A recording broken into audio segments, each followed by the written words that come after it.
मेरे प्यारे दोस्तों, मैं रे आप सभी का एक बार फिर स्वागत करता हूं आपके अपने प्यारे प्लेटफॉर्म अचीव सीएपीएफ सीडीएस पर। दोस्तों, आज हम लोग यहां पर डिस्कस करने वाले हैं हमारा इकोनॉमिक्स का एनालिसिस विद सोर्स। आप सभी को पता है कि इकोनॉमी हमारा सभी स्टूडेंट्स का ऑलमोस्ट एक सरदर्द है। नहीं समझ में आता बच्चों को इकोनॉमिक्स में क्या पढ़ा जाए, कैसे पढ़ा जाए, क्या अप्रोच रखी जाए। वो सारी चीज़ें आज हम लोग यहाँ डिस्कस करेंगे, वो भी 2023 के इस रीसेंट पेपर को ध्यान में रखते हुए। 2023 में दोस्तों आपके 10 क्वेश्चन इकोनॉमी से आए थे और उन 10 क्वेश्चनों में मैं आपको बता दूं दोस्तों, आपके 5 क्वेश्चन यानी कि 50% जो क्वेश्चन पूछे गए थे वो सिर्फ और सिर्फ इस बुक से पूछे गए थे। दोस्तों, ये जो बुक है मैं आप सभी को शुरू से सजेस्ट करते आ रहा हूं। मैंने जब 2022 की स्ट्रैटेजी वीडियो बनाई थी तब भी मैंने ये सजेस्ट किया था, ये रिकमेंड किया था कि आप प्लीज इस बुक को कम से कम पढ़ लें। Macro economics, introductory macro economics से क्वेश्चन अब जो है पूछे जा रहे हैं। इस बार आपके 50% क्वेश्चन यानी कि 5 क्वेश्चन आपके इकोनॉमिक्स में सिर्फ मात्र इस एक बुक से पूछे गए थे। और इस बुक में आप देखेंगे टोटल 6 चैप्टर हैं और ऑलमोस्ट आप देखेंगे कि हर 6 चैप्टर में से एक एक क्वेश्चन कहीं ना कहीं एग्जाम में आपको दिख ही जाएगा। तो सारे के सारे चैप्टर्स भी इंपॉर्टेंट है, ये बात ध्यान में रखिएगा। उसके बाद रिमेनिंग जो 5 क्वेश्चन है दोस्तों, वो 2 क्वेश्चन आपके इकोनॉमिक सर्वे से आपको देखने को मिलेंगे, 2 क्वेश्चन आपको बजट से देखने को मिलेंगे और एक एक्स्ट्रा क्वेश्चन है 5 ईयर प्लानिंग वाला। अब देखिए दोस्तों, वो आप 11th क्लास की जो बुक है वहां से भी काउंट कर सकते हैं, बट मैं नहीं चाहूंगा कि आप बिना बात के एक सब्जेक्ट्स के लिए अपनी पूरा जो इतना बड़ा बर्डन है एक और बुक को पढ़ने का वो दिमाग में डाल लें। तो उसे ना दिमाग में रखते हुए आप सिर्फ इस बुक को ध्यान रखें और इसके साथ साथ क्या करना है वो मैं आपको बताऊंगा। उसके साथ साथ जो करना है एनालिसिस में अभी आपको मैं दिखाऊंगा। अभी हम लोग डायरेक्ट चलते हैं हमारे एनालिसिस पार्ट पर। चलिए दोस्तों, पहला जो क्वेश्चन है हमारा यहाँ पर, ये कह रहा है कि if all the people of the economy increase the proportion of income they save, the total value of saving in the economy will either decrease or remain unchanged. The phenomena is, अब ये phenomena क्या है यहां पर simple पूछा हुआ है। अब फ्रेंड्स, इकोनॉमी का ये क्वेश्चन आपका direct line by line question है, पेज 63 आपकी क्लास 12th की जो इकोनॉमी की बुक है। आपको मैं बता दूं, जब भी हम बात करेंगे इकोनॉमी की बुक की तो बस इस एक बुक पर हम चर्चा कर रहे होंगे, इंट्रोडक्टरी मैक्रो इकोनॉमिक्स ध्यान रखिएगा, ठीक है। तो अब ये जो है पेज 63 से पूछा हुआ है, मैं आपको दिखाता हूं। पेज 63 में ये है आपका पेज 63। यहां क्या कह रहा है आप ध्यान दीजिएगा थोड़ा सा। If all the people of the economy increase the proportion of income they save, the total value of saving in the economy will not increase, it will either decline or remain unchanged. This result is known as paradox of thrift. और दोस्तों यहाँ पर भी same line यही बात कही है कि if all the people of the economy increase the proportion of income they save, the total value of saving in the economy will either decrease or remain unchanged. This phenomena is known as paradox of thrift. तो सीधा इसका जो answer है आपका वो paradox of thrift है। Page 63 direct line by line आपसे ये जो स्टेटमेंट है पूछा गया था। अब दोस्तों, आपका ये कहना हो सकता है कि सर ये बात तो ठीक है कि ये आपका बुक से लाइन बाय लाइन क्वेश्चन पूछा है, बट कुछ चीज़ें ऐसी होती हैं सर इस बुक में कि हमें समझ ही नहीं आता कि क्या पढ़ें क्या ना पढ़ें। अब हर चीज़, हर बॉक्स, सब कुछ तैयार कर लेना। तो देखिए दोस्तों, मैं आपको सिंपल एक बात कहूँगा कि पहली बात तो हर एक बॉक्स को जो भी आपको इंपॉर्टेंट लग रहा है उसको तैयार कर लो। उसमें कोई भी मतलब ये मत सोचो कि ये करूँ या ना करूँ, मतलब वो कर लीजिए, और खासकर जब बात डेफिनेशन किया जाए, ठीक है। और दूसरी चीज हमेशा ध्यान रखो, हमें गाइड करने के लिए ही हमें प्रीवियस ईयर क्वेश्चंस का सहारा लेना होता है, सपोर्ट लेना होता है। अब मैं आपको बताता हूं दोस्तों कि ये जो क्वेश्चन है, ये जो डेफिनेशन पैराडॉक्स ऑफ थ्रिफ्ट है, ये आपको एनसीईआरटी में क्यों ध्यान देनी चाहिए थी। अब आप देखिए दोस्तों, ये सीएपीएफ 2019 में पैराडॉक्स ऑफ थ्रिफ्ट, इस पर एक क्वेश्चन पहले भी पूछा जा चुका है। यहां सिंपल क्वेश्चन था कि who coined the concept of paradox of thrift. तो सिंपल पूछ लेता कि भाई पैराडॉक्स ऑफ थ्रिफ्ट का जो कॉन्सेप्ट है वो दिया किसने है। तो ये जॉन मेनार्ड किन्स ने जो है जो कॉन्सेप्ट है इसको दिया है। अब यहां से दोस्तों आपको थोड़ा सा जब एनसीईआरटी जब आप पढ़ रहे हो और ये टॉपिक फिर से आ गया है तो आपको वहां देखना चाहिए था कि भाई इसकी डेफिनेशन क्या है। फिर भी अगर यहां से आप ध्यान नहीं देते तो यहां से तो देना चाहिए ही था कम से कम। देखिए यहां पर क्या है, यहां पर आपको एक स्टेटमेंट दिया हुआ है और 4 ऑप्शन दिए हुए हैं, क्राउडिंग इन, डेफिसिट फाइनेंसिंग, क्राउडिंग आउट और पंपिंग आउट। अब ये जो डेफिनेशन है दोस्तों, ये क्राउडिंग इन की है। मैं यहां पर बस ये दिखाना चाह रहा हूं दोस्तों कि सीडीएस 2021 और सीडीएस 2022 में क्राउडिंग इन के ऊपर एक क्वेश्चन आया, यहां क्राउडिंग आउट के ऊपर क्वेश्चन आया। अब यहां हमारा जो क्वेश्चन है वो पैराडॉक्स ऑफ थ्रिफ्ट के ऊपर है, बट अगर आपको क्राउडिंग आउट अगर पता होता, आपने पीवाईक्यूज पर फोकस किया होता और क्राउडिंग इन भी किया होता, तो शायद आप इन दोनों को एलिमिनेट कर पाते, शायद आप इन दोनों ऑप्शन को एलिमिनेट कर पाते और फिर ये 50-50 में भी आप कहीं ना कहीं ये प्रॉस्पेरिटी वर्ड से इसे एलिमिनेट करके सी मार्क कर सकते थे। तो दोस्तों मैंने आपको दिखाया किस तरीके से ये प्रीवियस ईयर क्वेश्चन, किस तरीके से हमारा एनसीईआरटी की डायरेक्ट लाइन बाय लाइन इस क्वेश्चन को करने में हमारी मदद करते। तो ये था दोस्तों इसका सोर्स। अब आगे बढ़ते हैं हमारे एक और नेक्स्ट क्वेश्चन की तरफ। दोस्तों क्वेश्चन है यहां पर, the bank are required to maintain a certain ratio between their cash in hand and total asset, the ratio is known as. अब मैं मान के चलता हूं दोस्तों पहली चीज की ये आपको पता होगा, ये बहुत डिफिकल्ट क्वेश्चन नहीं है, ये आपको पता होगा, बट मैं आपको वही चीज है, एक एनसीईआरटी और एक प्रीवियस ईयर क्वेश्चंस, आपको दोस्तों देखकर हैरानी होगी। ये जो क्वेश्चन है आपके पीवाईक्यू का लाइन बाय लाइन क्वेश्चन है। आप लोग कहते हैं ना कि प्रीवियस ईयर क्वेश्चन से तो क्वेश्चन आते नहीं है, तो मैं हमेशा कहता हूं देखो 2 तरीके से क्वेश्चन आएगा, या तो वो लैंग्वेज को बदल के आएगा, कॉन्सेप्ट वही आएगा, और अगर आपकी किस्मत बहुत अच्छी हुई तो क्वेश्चन डायरेक्ट हूबहू वही सेम फेस के साथ आपके सामने होगा। अब देखिए यहां पर ये जो क्वेश्चन है इसे एक बार फिर से पढ़िए, the bank are required to maintain a certain ratio between their cash in hand and total asset. अब देखिए यहां पर क्या है, सीएससी 1998 में पूछा है दोस्तों, the banks are required to maintain a certain ratio between their cash in hand and total asset, this is called as. अब ये क्या कहलाता है दोस्तों, स्टैट्यूटरी लिक्विड रेशियो। यहां से ये आंसर हमें देखने को मिल गया, बी ऑप्शन। ऑप्शन भी बिल्कुल सेम उसी तरीके से इन्होंने सजा रखे हैं दोस्तों। तो क्या देखने को मिल रहा है, कैसे पीवाईक्यूज आपका सिर्फ अदर सब्जेक्ट ही नहीं, इकोनॉमी में भी हेल्पफुल है। और जो बच्चे दोस्तों हमसे सवाल करते हैं, पूछते हैं कि सर आप कितने साल का जो प्रीवियस ईयर क्वेश्चन है गेम चेंजर में प्रोवाइड कराते हैं, दोस्तों आप देख रहे होंगे यहाँ पर मैंने 1998 तक के भी क्वेश्चन आपको प्रोवाइड करा रखे हैं। मतलब जितने भी क्वेश्चन आपके एग्जाम से रिलेटेड है, जितने भी इंपॉर्टेंट है, वो सभी क्वेश्चन आपको यहाँ दिए जाते हैं। कोई भी क्वेश्चन यहाँ पर छोड़ने की गुंजाइश कम से कम होती है। हाँ, कभी कभार हो सकता है कि 1-2 क्वेश्चन हमसे भी गेम चेंजर में मिस हो गया हो, बट हमारी पूरी पॉसिबिलिटी होती है दोस्तों कि सारे क्वेश्चन हम लोग यहाँ पर इंक्लूड करें। But we are human beings, mistake सबसे होती हैं, कुछ क्वेश्चन हमसे भी छूटते हैं, बट पूरी पॉसिबिलिटी होती है दोस्तों कि आपका जितना भी पुराना क्वेश्चन हो, चाहे वो 2006 सीडीएस का क्वेश्चन हो, चाहे 2009 सीएपीएफ का क्वेश्चन हो, चाहे वो 1998 यूपीएससी का क्वेश्चन हो, हम सब कुछ जो क्वेश्चन है उन्हें टॉपिक वाइज यहां पर प्रोवाइड कराने की कोशिश करते हैं। तो देखिए दोस्तों किस तरीके से ये जो 2023 में क्वेश्चन आया, ये 1998 का रिपीटेशन है। और उसी तरीके से अगर आप बुक की बात करें तो दोस्तों बुक में आपका जो चैप्टर है ये 3rd मनी, चैप्टर 3rd है money and banking, page 40, class 12th वही बुक है हमारी एकमात्र बुक, वहां से ये क्वेश्चन पूछा है। यहां पर आप देखेंगे स्टैट्यूटरी लिक्विडिटी रेशियो के बारे में डेफिनेशन और उसकी इंफॉर्मेशन दे रखी है, और एंड में भी कुछ जो डेफिनेशंस हैं वहां पर भी आप देख सकते हैं, कई सारी जो डेफिनेशन दी हुई हैं वो सब यहां पर एक्सप्लेन की है, उसमें से भी आपको एसएलआर की यहां डेफिनेशन देखने को मिल जाएगी। तो ये था इसका सोर्स। चलिए अब तीसरे क्वेश्चन पर चलते हैं दोस्तों।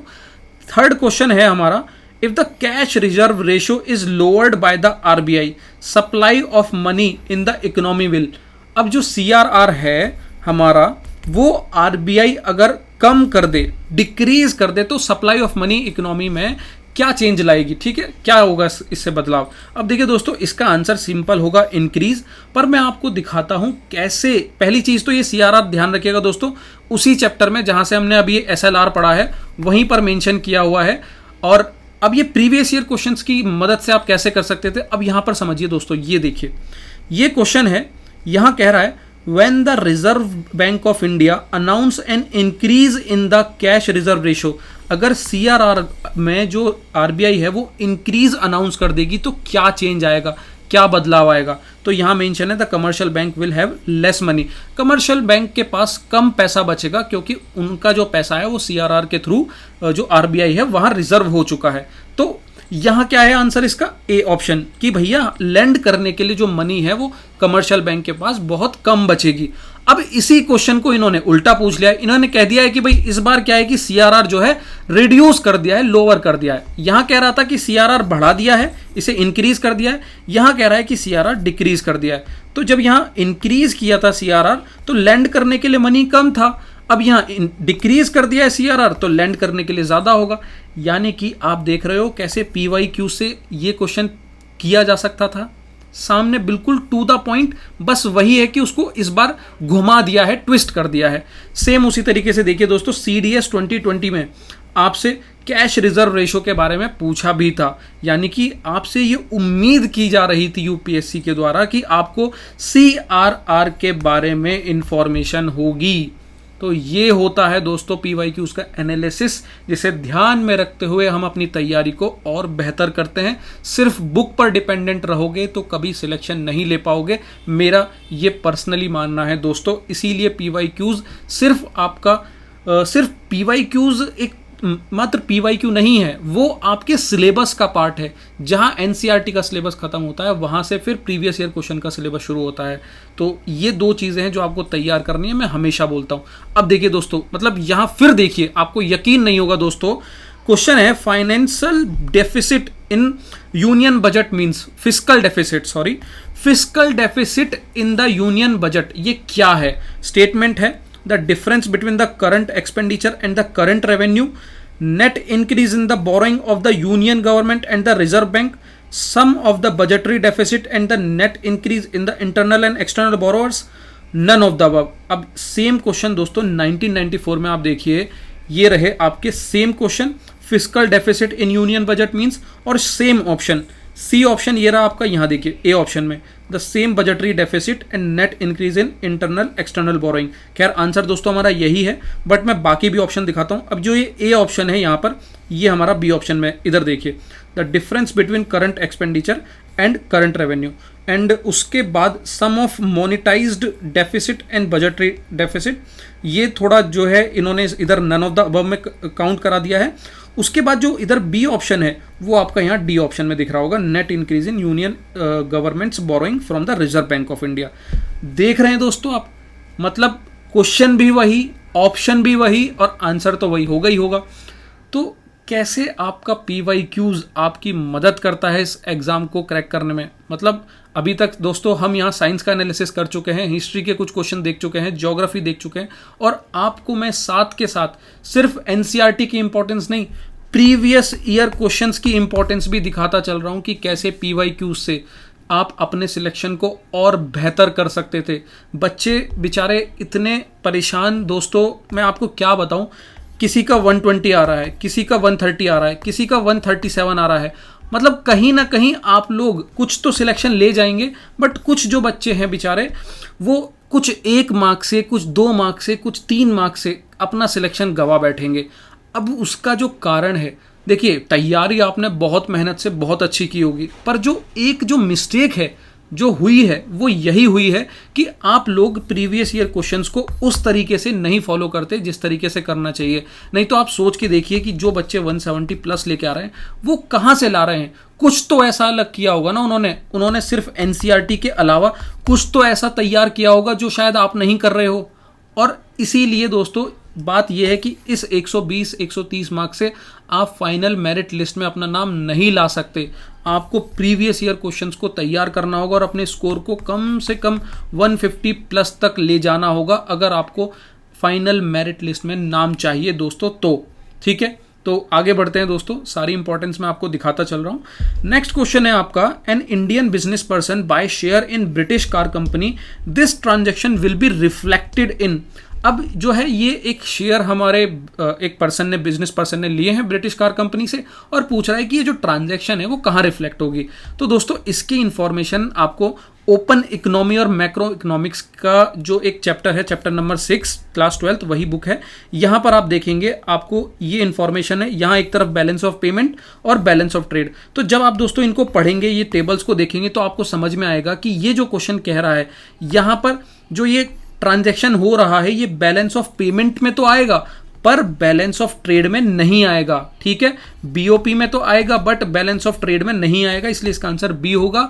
इसका एक्सप्लेनेशन आप इन 2 पेजेस में समझ सकते हैं। बैलेंस ऑफ पेमेंट एक जगह समझा रखा है, एक जगह बैलेंस ऑफ ट्रेड।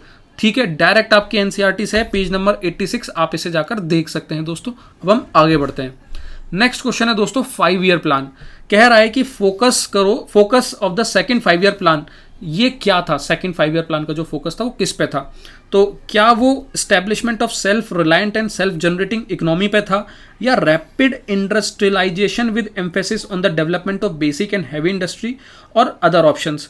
अब इसका जो आंसर है दोस्तों बी है, बट मैं आपको बताता हूं कैसे आपको ये पता होना चाहिए था कि 5 ईयर प्लान आपकी इकोनॉमी का एक इंपॉर्टेंट सेक्शन है दोस्तों। ये मैं गेम चेंजर में 5 ईयर प्लान पे कम से कम शायद 30+ क्वेश्चन, प्रीवियस ईयर के 30 से भी ज़्यादा क्वेश्चन बता चुका था, और बच्चों को मैंने थीम भी प्रोवाइड कराई थी कि भाई अपना 5 ईयर प्लान का जो कॉन्सेप्ट है वो रेडी रखना, वो पेपर में पूछा जा चुका है। और आप यहाँ पर देखिए direct line by line CDS 2016 में यही क्वेश्चन जो आपका सीएपीएफ 2023 में पूछा है वही आपको यहाँ दिया हुआ है। अब थोड़ा सा यहाँ डिफरेंस है, यहाँ देखिए नॉट पूछा हुआ है कि सेकेंड 5 ईयर प्लान में क्या नहीं आता है, इसलिए इसका आंसर जो है आपका ये हो जाता है फूड ग्रेन वाला, क्योंकि फूड ग्रेन की बातें यहाँ पर नहीं हो रही थी। ठीक है, बट जो ए ऑप्शन है ये देखिए, rapid industrialisation with particular emphasis on the development of basic and heavy industry, और यहाँ आप देखेंगे स्टेटमेंट यही सेम है, rapid industrialisation with emphasis on the development of basic and heavy industry, यही इसका राइट आंसर है बी। तो आप देख रहे हैं दोस्तों कैसे हमारी पीवाईक्यू की नॉलेज हमें एग्जाम को क्रैक कराती है। यार बेशक आपने जो है इकोनॉमी इतना अच्छे से नहीं पढ़ा होगा, बट ये 2-3 छोटी मोटी चीज़ें हैं ना, प्रीवियस ईयर क्वेश्चंस हुआ, थोड़ा सा एनालिसिस हुआ, इन पर काम करना बहुत ज़रूरी है। थोड़ा सा ना स्मार्ट बनो दोस्तों। मैं मतलब आप सबको यहाँ पर एनसीईआरटी के अलावा पीवाईक्यूज इसीलिए ही दिखाता हूँ क्योंकि एनसीईआरटी अब वो ट्रेंड चला गया कि आप सिर्फ एनसीईआरटी करके इस एग्ज़ाम को क्रैक कर सकते हो सकता है दोस्तों आप एनसीईआरटी करके 120-130 तक अपना मार्क्स लेकर भी आ जाओ, आप जो है फिजिकल के लिए क्वालिफाई भी हो जाओ, आप अपना पेपर 1 पेपर 2 क्वालिफाई भी कर दो। बट फ्रेंड्स जब तक आप 150 160 170 नहीं टच करोगे आप फाइनल मेरिट लिस्ट में काउंट नहीं हो सकते, और वो टच कराने के लिए आपको अपना जो एनालिसिस है वो इस लेवल पर लाना ही पड़ेगा जिस लेवल पर मैं आपको यहाँ पर दिखा रहा हूँ। तो ये जो काम है वो दोस्तों आपको किसी भी हाल में करना होगा, और यही है जो आपको आपके जो 120, आपको पता होगा कई सारे स्टूडेंट अभी 120 130 पर मतलब टिके हुए हैं, मतलब फंस चुका है, उनका मार्क्स है ना 120 130 से बढ़ ही नहीं रहा है, कितनी भी कोशिश कर ली। बट वहाँ जो आप काम कर सकते हो, मैं आपको दोस्तों एक सॉल्यूशन बता रहा हूँ कि आप वहाँ पर क्या कर सकते हो। अगर आपका जो स्कोर है 120 130 पर स्टक है तो आप प्रीवियस ईयर क्वेश्चंस का एनालिसिस करना शुरू करिए। जैसे ही आप इस एनालिसिस को करोगे, मैं इस श्योरिटी के साथ कहता हूँ दोस्तों आपके रास्ते खुलने लगेंगे और आपका जो स्कोर है वो 150+ क्रॉस कर जाएगा। बशर्ते यहाँ पर आपकी बेस एनसीईआरटी ज़रूर तैयार होनी चाहिए, क्योंकि सबसे पहले दोस्तों आपका बेस मजबूत हो, कोर मजबूत होगी, उसके बाद जैसे ही हमारा वो जो पेड़ है उस कोर में लगेगा तो वो फल भी अच्छे देगा, फूल भी अच्छे देगा, छांव भी अच्छी देगा और बहुत कुछ आपको प्रोवाइड कराएगा। ये बस मेरा आपको यहाँ पर थोड़ा सा समझाना है पीवाईक्यूज के थ्रू। ठीक है, चलिए अब आगे बढ़ते हैं दोस्तों। अब जो नेक्स्ट क्वेश्चन है हमारा, यहाँ पर ये कह रहा है कि which one of the following are high frequency indicator of the Indian economy. Indian economy के हाई फ्रीक्वेंसी इंडिकेटर कौन से हैं? Power consumption, IIP general index, 10 year G-sec yield. अब दोस्तों इकोनॉमिक सर्वे में इस बार एक नया एडिशन हुआ था हाई फ्रीक्वेंसी इंडिकेटर्स का, तो ये मैंने इंडेक्स से उठाया है। चैप्टर्स में दिखाता तो अलग अलग जगह मुझे खोलना पड़ता। तो आप देखिए यहाँ पर 9.1 में यहाँ पर इस इंडिकेटर्स में पावर कंजम्पशन की बात हो रही है, यहाँ IIP जनरल इंडेक्स की बात हो रही है और यहाँ 10 ईयर जीसैक यील्ड की बात हो रही है, और यही तीनों जो है आपको यहाँ ऑप्शन में दिए हैं, इसलिए इसका आंसर 1 2 3 होगा। प्रूफ के साथ आपके सामने इसका आंसर रख दिया है, आपको कंफ्यूज नहीं होना है कि आंसर की में क्या है क्या नहीं है। ये आपका इकोनॉमिक सर्वे में डायरेक्ट आपका जो क्वेश्चन है यहाँ पर दिया हुआ है। ठीक है दोस्तों, क्लियर है एकदम। चलिए आगे बढ़ते हैं दोस्तों। अब क्वेश्चन है कि suppose an Indian citizen makes an investment abroad and earns positive return on her investment, which of the following is correct. अब एक सिटीजन ने इन्वेस्टमेंट की बाहर कंट्री से बाहर विदेश में, और वहाँ से कुछ पॉजिटिव रिटर्न इन्वेस्टमेंट उसको वापस उसके पास आती है। तो दोस्तों यहाँ पर दो कॉन्सेप्ट हैं, एक है नेशनल इनकम का और एक है जीडीपी का। अब ये आप दोस्तों देखिएगा, ये चैप्टर आपका नेशनल इनकम अकाउंटिंग का है। इसी में आपको पेज 21 पे जीडीपी के बारे में चीज़ें समझा रखी हैं। यहाँ पर मैं आपको दिखाता हूँ दोस्तों, ये है इधर जीडीपी के बारे में आपको यहाँ पर पूरा कॉन्सेप्ट समझाया हुआ है, एंड यहाँ पर आपको नेशनल इनकम के बारे में कॉन्सेप्ट समझाया हुआ है। तो ये दो पेज हैं दोस्तों, 25 और ये शायद 20 पेज। तो यहाँ पर जीडीपी और नेशनल इनकम और अदर भी डेफिनेशन आपको देखने को मिलेंगे, एनएनपी, जीएनपी, ये सारी चीज़ें हैं। ये सभी कॉन्सेप्ट आपके तैयार होने चाहिए। ये कुछ मैक्रो इकोनॉमिक्स के आइडेंटिटीज़ हैं, ये सारी इंफॉर्मेशन आपको तैयार होनी चाहिए। जब आप इसे पढ़ेंगे, यहाँ पर इसको देखेंगे, तो आपको क्लियर होगा कि दोस्तों इसका जो राइट आंसर है वो हमारा बी होगा, जहाँ कह रहा है कि जो ये इनकम है ये आपके नेशनल इनकम का तो पार्ट होगी बट जीडीपी का पार्ट नहीं होगी। तो बी ऑप्शन इसका राइट होगा। सोर्स आपका ये पेज 20 और 25 होगा, यहां इसे आप देख सकते हैं। ठीक है दोस्तों, आगे बढ़ते हैं अब हम। नेक्स्ट क्वेश्चन दोस्तों ये है हमारा बजट से क्वेश्चन। बजट में क्या कह रहा है कि which one of the following is the largest component of revenue expenditure. क्या इंटरेस्ट पेमेंट होगा, डिफेंस एक्सपेंडिचर होगा, या एक्सपेंडिचर ऑन हेल्थ केयर होगा, या सब्सिडी। तो अब एक तो दोस्तों ये कुछ इस तरीके से बॉक्सेस से आपको थोड़ा सा आइडिया लग रहा होगा कि यहाँ पर इंटरेस्ट का जो वैल्यू है वो कितना वॉल्यूम सबसे ज़्यादा है। तो एक्सपेंडिचर सबसे ज़्यादा इधर इंटरेस्ट को है। उसके बाद सेंट्रल गवर्नमेंट एक्सपेंडिचर में भी आप देखेंगे सबसे ऊपर इंटरेस्ट पेमेंट, ये है इसका, इसलिए राइट आंसर ऑप्शन ए आपके सामने दिखा दिया है। ये बजट से क्वेश्चन आया है, कुछ इस तरीके की चीज़ें हैं जो आपको तैयार रखनी चाहिए। अब दोस्तों हो सकता है आप पूछेंगे कि सर बजट का क्या क्या चीज़ें हमें तैयार करनी चाहिए, क्या क्या पढ़ना चाहिए। तो देखिए सबसे पहले मैं हमेशा कहता हूँ PYQs देखिए बजट पर किस तरीके से पूछे हैं।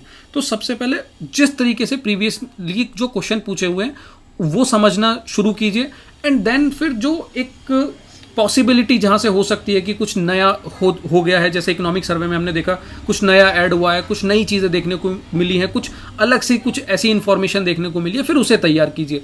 और सब कुछ तैयार करने पर मत जाइए, क्योंकि चीज़ें बहुत सारी होती हैं। बजट हुआ, इकोनॉमिक सर्वे हुआ, ये बहुत बड़े बड़े डॉक्यूमेंट्स होते हैं, हमें सब नहीं देखना है, बस अपने स्मार्ट माइंड से स्मार्ट वर्क करना है हमें, चाहे वो बजट हो चाहे वो इकोनॉमिक सर्वे हो। अब इकोनॉमिक सर्वे पर देखिए दोस्तों, यहाँ पर एक और क्वेश्चन है, adequacy of foreign exchange reserve of country is captured by which of the following indicator. अब यहाँ आप देखेंगे दोस्तों, ये आपका इकोनॉमिक सर्वे में एक सेंटेंस मेंशन है, there are 3 measures of the adequacy of reserve, ratio of reserve to import, ये आपका यहाँ रहा reserve to import ratio, monetary aggregates, ये आपका 4th option, then measure of external डेप्ट, ये आपका 2nd ऑप्शन। तो 1, 2, 4 ये तीनों आपके सही हैं। 3rd ऑप्शन दोस्तों यहाँ पर नहीं दे रखा है, इसीलिए इसका आंसर जो है दोस्तों 1, 2, 4 होगा। मुझे जहाँ तक याद है मैंने भी आंसर की में इसका आंसर बी बताया था, तो उस समय मैंने भी बोला था कि सर यहाँ पर थोड़ा सा कन्फ्यूजन हो सकता है, तो अब इसे प्लीज़ इसे सही कर लीजिएगा। इसका राइट आंसर डी है। जब इसका एनालिसिस हमने इधर इकोनॉमिक सर्वे में देखा तो हमें पता लगा कि इसका आंसर राइट आंसर जो है डी है, तो ये इसका सही उत्तर होगा। इसका जो सोर्स है दोस्तों वो इकोनॉमिक सर्वे है। तो ये पूरा एनालिसिस दोस्तों मुझे लगता है यहाँ खत्म हो चुका है। पूरे 10 क्वेश्चन हमने देख लिए हैं। इन 10 क्वेश्चनों में आपके 5 क्वेश्चन आपकी कोर बुक से पूछे गए हैं, जो आपकी बुक है मैक्रो इकोनॉमिक्स। उसके बाद 2 आपके इकोनॉमिक सर्वे से पूछे गए हैं, 2 आपके बजट से पूछे गए हैं, और एक फाइनेंशियल ईयर वाला जो अलग से आप कॉन्सेप्ट एक मान सकते हैं। ठीक है, तो अच्छा अब यहाँ पर एक चीज़ और मैं बता दूं दोस्तों, इन 10 में से आपने देखा होगा 5 क्वेश्चन तो कम से कम PYQ से डायरेक्ट पूछे गए हैं, प्रीवियस ईयर क्वेश्चन से। तो किस तरीके से, कितनी जगह से मैंने आपको इसे लिंक करके दिखाया, आप कैसे अपना जो इकोनॉमी का पार्ट है वो तैयार कर सकते हैं। तो सोर्सेज पर हम इनिशियली डिस्कस कर चुके हैं दोस्तों कि कैसे आपको बुक पढ़नी है, और साथ में बुक तो पढ़नी ही है, NCERT आपको पढ़नी ही है, एक मिनट, NCERT आपको पढ़नी ही है, साथ में आपको प्रीवियस ईयर क्वेश्चंस को भी लगाना है। अब वो चाहे पॉलिटी हो, हिस्ट्री हो, ज्योग्राफी हो, इकोनॉमी हो, सबको लगाना है। पर यहाँ पर मैं एक और बात करूँगा, PYQ एक कैच है यहाँ पर दोस्तों, प्रीवियस ईयर क्वेश्चंस मतलब सिर्फ ऐसा नहीं है कि आपने लगाया आप आगे बढ़ गए, आपने लगाया बस आप आगे बढ़ गए। दोस्तों वहाँ एक क्वेश्चन पर बैठकर रिसर्च की जाती है, समय लगाया जाता है, टाइम दिया जाता है, तब जाके वो PYQ आपका अपना होता है। नहीं तो आप ऐसे भी कई एग्जाम्पल देखोगे जिन्होंने 10 सालों के न जाने कितने क्वेश्चन मॉक के लगा लिए, PYQ भी लगा लिए, फिर भी कोई फर्क नहीं पड़ा है। तो वो फर्क इसलिए नहीं पड़ता है क्योंकि आपने उसका सही ढंग से इस्तेमाल नहीं किया है।